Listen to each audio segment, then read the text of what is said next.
Emphatic sentence. कौन sentence? Emphatic sentence.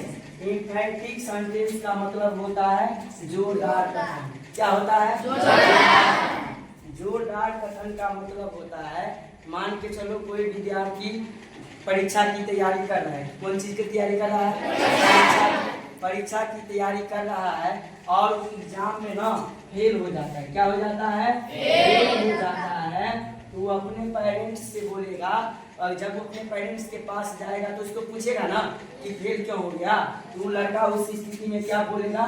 मैं पढ़ता तो हूँ, मैं पढ़ता तो हूँ, मैं पढ़ता तो हूँ। इस टाइप का जो अनुवाद होगा, मैं पढ़ता तो हूँ, इसी का नाम इम्फैटिक सेंटेंस है। क्या नाम है?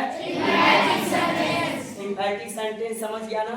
जोरदार कथन, यानी सेंटेंस पर जोर लगाकर बोला जाता है। क्या लगा के? जोर। जैसे मैं पढ़ता तो हूँ, मैं खेलता तो हूँ, सीता दौड़ती तो है, सीता दौड़ती तो है। इस ऐसे सेंटेंस को इम्फैटिक सेंटेंस बोला जाता है। कौन सेंटेंस बोला जाता है? हम लोग जानते हैं कि अनुवाद बनाने के लिए सबसे पहले स्ट्रक्चर की जरूरत पड़ती है। कौन चीज की? और इम्फैटिक सेंटेंस का स्ट्रक्चर होता है। कौन चीज होता है? स्ट्रक्चर। कौन चीज? Structure. Subject plus do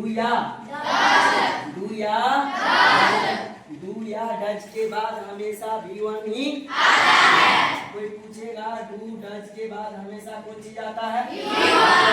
V1 plus other. ये हो गया इम्फैटिक सेंटेंस का स्ट्रक्चर।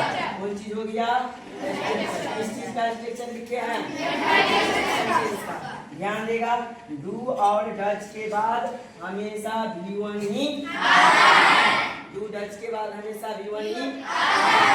अगर सब्जेक्ट, ध्यान दो, अगर सब्जेक्ट आई वी दे, अगर सब्जेक्ट आई वी यू रहेगा, कौन चीज रहेगा? यू रहेगा। इसके साथ डू का प्रयोग करेंगे। कौन चीज का प्रयोग करेंगे? डू का प्रयोग करेंगे। बाकी सब्जेक्ट के साथ, बाकी सब्जेक्ट के साथ, बाकी सब्जेक्ट के साथ कौन चीज का प्रयोग करेंगे? डज का। कौन चीज का प्रयोग करेंगे? डज का। कौन चीज का प्रयोग? डज का। तो डू हो गया प्लूरल। डू कौन हो गया? प्लूरल। डज क्या हो गया? डज हो गया सिंगुलर। वर्ब में एस या ईएस जोड़ देने से सिंगुलर हो जाता है। एग्जाम्पल देखो, मैं पढ़ता तो हूँ। ये सेंटेंस हो गया इम्फैटिक सेंटेंस। कौन sentence? Emphatic sentence.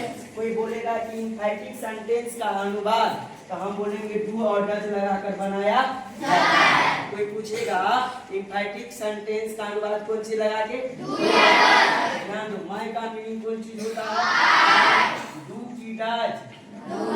Subject plural का वर्ब भी प्लूरल होता है। सब्जेक्ट प्लूरल का हेल्पिंग वर्ब भी प्लूरल होता है। आई डू, डू डज के बाद हमेशा V1 ही आता है। पढ़ना का मीनिंग कौन चीज होगा? कौन चीज होगा? दूसरा एग्जाम्पल देखो, सीता दौड़ती, सीता दौड़ती तो है, सीता दौड़ती तो है। तो दौड़ती तो है, ये जो तो है ना, यही बनाता है सेंटेंस को इम्फैटिक। क्या बनाता है? इम्फैटिक। इसका जो अनुवाद बनेगा सीता, कौन चीज बनेगा? सीता के अनुसार डू की does, Sita does, Sita does. आप डू डज के बाद हमेशा V1 ही, डज के बाद हमेशा रन। दौड़ना का मीनिंग कौन चीज होता है? रन। मतलब डज के बाद V1 हुआ रन। V1 क्या हुआ? ऐसे यानी इम्फैटिक सेंटेंस का अनुवाद तुम लोग से बन जाएगा। पूछे, मैं पढ़ाता तो हूँ, क्या बनेगा? I do teacher, I do teacher. मैं खेलता तो आई डू